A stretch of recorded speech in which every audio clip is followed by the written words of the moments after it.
Good morning, Clover Ridge artists. Mr. Lenzmeier here, back at the home studio, and today we're going to talk about value. Value is an important part of drawing because it really takes your drawing to the next level. And when I say next level, I'm talking about going from a very simple drawing to a more interesting and complex drawing. So, like with any drawing skill, time and practice are your two friends. It just doesn't happen overnight. You got to practice, practice, practice to get better at that skill. So today we're talking about developing our craft, working with value. So follow along. So value is about the lightness or darkness of a color. So here I simply used a pencil to create these dark values, and by putting less and less pressure on the paper, I'm able to get all of these different values. And again, values is the darkness or the lightness of a color. Now you can see here when I made this ball that the light is over here on the right and it shines onto the object, and it usually has a bright spot. Now this could have been any object in the whole world, but I chose to draw a ball and the light hits it here. And as you go around a ball, just like the earth, it gets darker on the other side. So if you think of shading kind of like the sun and the earth, you have a spot that's very bright. So that's like noon or sometime in the afternoon when it's very bright and light. And then midnight. In the midnight when it's nice and dark, that's this side over here. And in between, this is kind of sunrise and sunset, where it's kind of light, but it's also still kind of dark. And it's in between, and there's a soft transition. Now these values and creating values take lots of time and practice. So let's draw one here using a colored pencil this time. And Mr. Lenzmeier will demonstrate quickly how to add value. So again, an artist has to pay attention to how much pressure they're putting down onto the paper. So what I like to do is I like to lay down a layer of color to start with, and you can use all kinds of different motions to lay down your color or your value. So my brain is thinking while my hand is working. I look at my paper and I say, oh, it needs to be darker here, it needs to be lighter here, less pressure, more pressure. We're always thinking as we're drawing. Now I've got this funky little cutout here, so I'm going to put a little bit, let's see here, a little bit of shadow is going to be on this side. The light is coming from that side, and then we'll fade it out. And then we're going to be dark over on this side because it's rounded.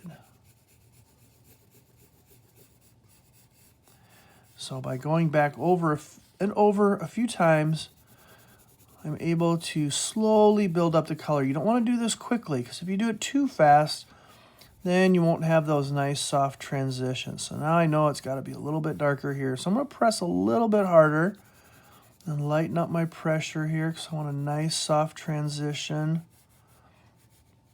Again, it's hard to tell when I'm doing this a little bit. I can't show you my pressure except just the marks that the pencil is making, the color pencil here.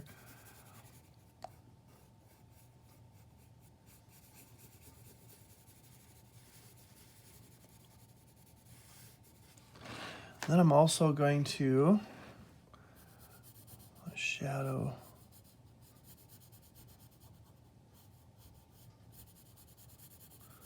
The shadow's a little bit dark right up underneath the object because there's no light that can get there. But as the shadow comes out, it gets a little lighter. It's not always as dark. It's a little bit softer. So a little bit of transition in the shadow as well. Again, lots and lots of practice. Mr. Lenzmeier's had lots of time to work on his value work over time. We did a lot of this in art school too.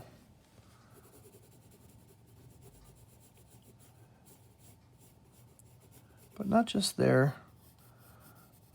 Teaching has been a really big help because I've had to show this lots of times to lots of people. And I've had to practice. So as this goes down in the hole, this is rounded here. So it's dark here because the light can't get on the inside of this hole that's here. And that's a real quick shadow because it's just a real quick.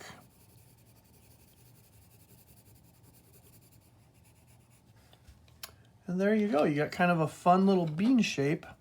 And again, the light is coming from this direction here. So I know that this is where it has to be light. And as the light goes around a curved surface, it slowly gets darker and darker because the light cannot bend around and get to the backside of the rounded object. It's just hidden. So if you were to take a baseball, softball, any kind of ball and hold it up to a very bright light, you would see this shadow happening. The brighter the light and the closer you are, a little bit more dramatic. But the further away the light is, the softer the light, you're going to have this soft transition. So let me show you a few more examples of what I'm talking about. In this case, I used a pen to create my values. So you can see with a pen, I use lots of different marks because a pen, you can't gently do it. So with a ballpoint pen, you have to just use less and less marks. You'll see I've got more marks down in here, and I could probably add some more marks down in here to make this a little bit darker. The more space you fill up with a pen, the darker it gets. The less marks you make, the lighter it is. So that's just a little different way because you can't erase or smudge with a ballpoint pen. So you see that. Again, practice, practice, practice. Here are some more spheres, but I also have some other shapes as well. A box, the light's coming from here, so it's lighter and then it's darker. Here I have some cylinders. It's light on this side, light coming down here, so it's darker on the bottom. And here I have some cone shapes. Again, choosing which side where the light is coming to make it look three-dimensional. Now these are just shapes. What do we do next? We turn them into our artwork. So again, just playing around with my imagination. I have an artist that I have looked at and watched. I'll zoom back on this a little bit for you. There we go. And I enjoy his fun creatures, and you can see how I used value to create this drawing, all the lights and darks to make it interesting. So that's from imagination. Next, I want to show you a picture from real life. Here's the water bottle on my bicycle. I drew this a long time ago, but again, paying attention to where the light was hitting the water bottle, paying attention to all of the details, I create a realistic looking picture. And last, I created, I'm bumping the camera, I created this picture of an anime character. You can see the lights and darks I have on this character. And you can see just looking at the hair, not all of your hair is one color. You have areas in your hair where it's dark. You have areas where it's highlighted. So paying attention to the lights and darks is a very important part of your artistic drawing. So boys and girls, as you can see, using value in your drawings makes them much more interesting and exciting to look at. And again, it is one of those things that takes a lot of time and practice. So the more you take time and practice, the better you'll get at it.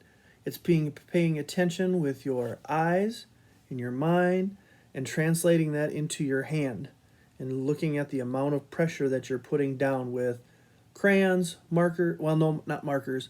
I wouldn't use markers. Markers tend to be just one color, but you can do it with a pen, pencil, colored pencils, crayons, anything where you can adjust the pressure and change the value of that particular color. So give it a try. Got lots of time to practice, and I hope to see that artwork on Artsonia or in your grade level art gallery. It was good to see you again. Happy creating. See you next time.